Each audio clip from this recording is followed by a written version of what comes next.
Rules क्या होता है, किस किस स्ट्रक्चर को कंपाउंड्स के लिए हम इससे कौन कौन से स्ट्रक्चर हम आइडेंटिफाई कर सकते हैं। तो इसके अंदर जो हमने पढ़ा था वो कुछ एरोमेटिक,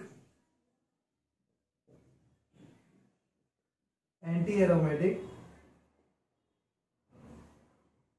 एंड नॉन एरोमेटिक के बारे में हमने पढ़ा भी था।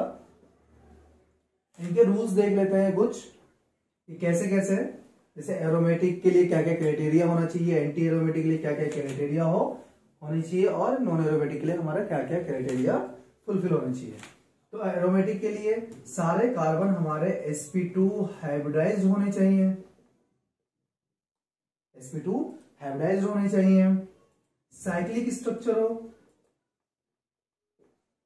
प्लेनर हो स्ट्रक्चर, साइक्लिक स्ट्रक्चर हो, प्लेनर स्ट्रक्चर होना चाहिए।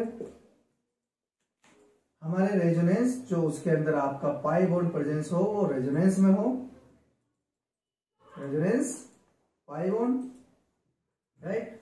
Next one is follow हकल rule, यही पढ़ा था हमने लास्ट में। हकल रूल क्या है, 4n+2 पाई इलेक्ट्रॉन।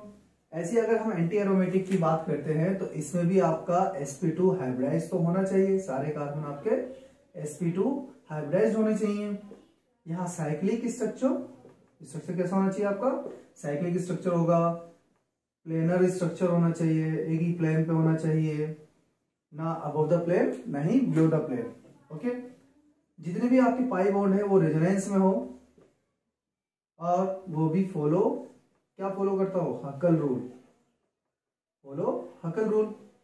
अब इसमें हकल रूल डिफरेंस है, इसके अंदर आपका 4n पाई इलेक्ट्रॉन होता है, यहाँ आपका 4n पाई इलेक्ट्रॉन।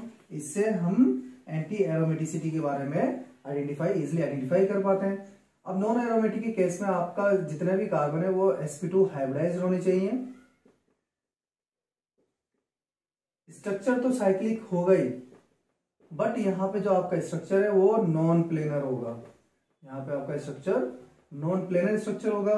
वही बात आपका रेजोनेंस में होना चाहिए, जो भी पाई बॉन्ड आपका प्रेजेंट है, और ये भी आपका क्या फॉलो करता है, हकल रूल फॉलो करेगा। तो हकल रूल क्या है यहाँ पे भी, 4n पाई इलेक्ट्रॉन, ठीक। अब इसके कुछ स्ट्रक्चर्स के बारे में देख लेते हैं। यहाँ पे अगर जो हमारी n की वैल्यू है वो होल नंबर और इंटीजर होना चाहिए। क्या होना चाहिए, इंटीजर नंबर होना चाहिए। जैसे 0 1 2 3 4 5 इस टाइप से आपके 7 8 9 10 ऐसे ही आपके नंबर्स होने चाहिए। तो आपका वो आप उससे आइडेंटिफाई कर सकते हैं कि आपका वो एरोमेटिक है, नॉन एरोमेटिक है, या फिर एंटी एरोमेटिक कंपाउंड है। अब हम कुछ एग्जांपल्स के बारे में देख लेते हैं। ये हमारा डिफरेंस था दोनों के बीच में। अब हम कुछ एग्जांपल्स के बारे में देख लेते हैं कि कौन कौन से एग्जांपल्स हैं, ठीक। यहाँ पे हम कुछ स्ट्रक्चर्स के देखेंगे कि कौन सा स्ट्रक्चर हमारा एरोमेटिक है, कौन सा एंटी एरोमेटिक है, कौन सा नॉन एरोमेटिक हो सकता है। अगर यहाँ हम स्ट्रक्चर है, कहीं पे आपका एनायंस, आपका कैटायंस और एनायन है, कहीं पे आपका सिर्फ कैटायन और एनायन है, तो उसको आप काउंट नहीं करेंगे, वो आपका काउंट नहीं होगा। बट कहीं पे आपका रेडिकल प्रेजेंट हो या पेयर ऑफ इलेक्ट्रॉन्स प्रेजेंट हो तो आप उसको as a pi electron count करेंगे। जैसे यहाँ पे अगर देखेंगे तो 2 4 कितने हैं पाई इलेक्ट्रॉन, 2, क्योंकि एक बॉन्ड आपका 2 इलेक्ट्रॉन मिलकर बनाता है, तो 2 4 4 1 5, यहाँ पे आपका पाई इलेक्ट्रॉन कितना है, 5। अगर हम फॉर्मूले के अकॉर्डिंग देखें, हगल्स रूल के अकॉर्डिंग 4n+2 = 5 पाई इलेक्ट्रॉन, तो 4n = 5 - 2 n = 3/4। इसका मतलब क्या है कि ये आपका फ्रैक्शन में आ रहा है, तो ये आपका एरोमेटिक नहीं हो सकता है, आपका एरोमेटिक कंपाउंड नहीं है ये, ठीक। यहाँ पे अगर हम देखते हैं तो आपका 2 4, यहाँ पे पाई इलेक्ट्रॉन कितने हैं आपके, 4 इलेक्ट्रॉन है, तो यहाँ पे आप कैटायंस को काउंट नहीं करेंगे, ठीक।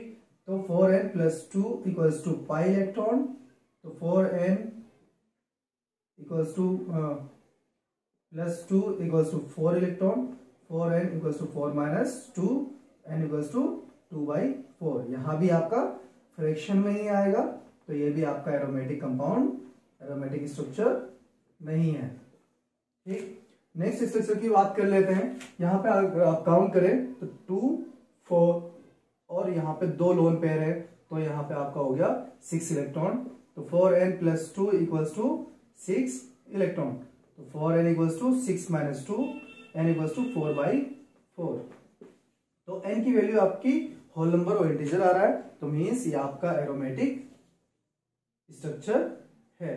ठीक, वहीं पर अगर हम नेक्स्ट स्ट्रक्चर की बात करते हैं, तो ये आप स्ट्रक्चर देख रहे हैं, तो आपको पॉजिटिव, आपको पहले बताया गया कि पॉजिटिव या फिर एनायंस या कैटायंस आपके आयंस है उसके ऊपर, तो आप उसको काउंट नहीं करना है। तो यहाँ पे आप पाई इलेक्ट्रॉन देखेंगे तो 2, 4, 6 पाई इलेक्ट्रॉन है।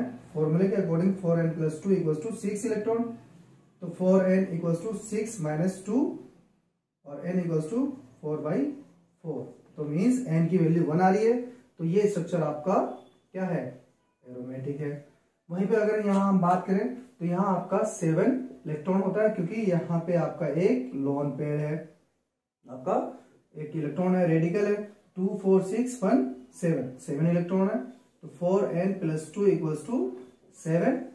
तो 4n equals to 7 minus 2n equals to 5/4। ये आपका फ्रैक्शन में आएगा, तो ये भी आपका एरोमेटिक नहीं है। नेक्स्ट बात करते हैं हम इस वाले स्ट्रक्चर की, तो ये देखेंगे 2, 4, 6, 2, 8। यहाँ लोन पेयर है, दो रेडिकल्स हैं, लोन पेयर है, तो 2 इलेक्ट्रॉन यहाँ पे आपका, तो 2, 4, 6, 2, 8, यहाँ पे आपका 8 इलेक्ट्रॉन है। तो हम फॉर्मूले के अकॉर्डिंग देखें, 4n plus 2 equals to 8, 4n equals to 8 minus 2, n equals to 6/4। ये भी आपका फ्रैक्शन में आएगा, जो कि आपका एरोमेटिक स्ट्रक्चर नहीं है, जो कि आपका एक एरोमेटिक स्ट्रक्चर नहीं है। तो मीन्स यहाँ पर ये है, अगर आपका कहीं रेडिकल या लोन पेयर प्रेजेंट है, अगर वो रेजोनेंस में आपका इन्वॉल्व हो रहा है, उसको हम काउंट करेंगे एज अ पाई इलेक्ट्रॉन, और उसको फॉर्मूले के अकॉर्डिंग हम उसको सॉल्व करेंगे। ठीक, अगर जो आपका इन्वॉल्व नहीं हो रहा है इस रेजोनेंस में, तो आप उस उस लोन पेयर को इन्वॉल्व नहीं करेंगे, उस पे लोन पेयर को आप काउंट नहीं करेंगे। तो ये डिफरेंस है थोड़ा। तो ये हकल्स रूल यहाँ पे खत्म होता है। नेक्स्ट वीडियो में हम कुछ नया टॉपिक पढ़ेंगे जो फार्मेसी से रिलेटेड होगा। Thank you so much.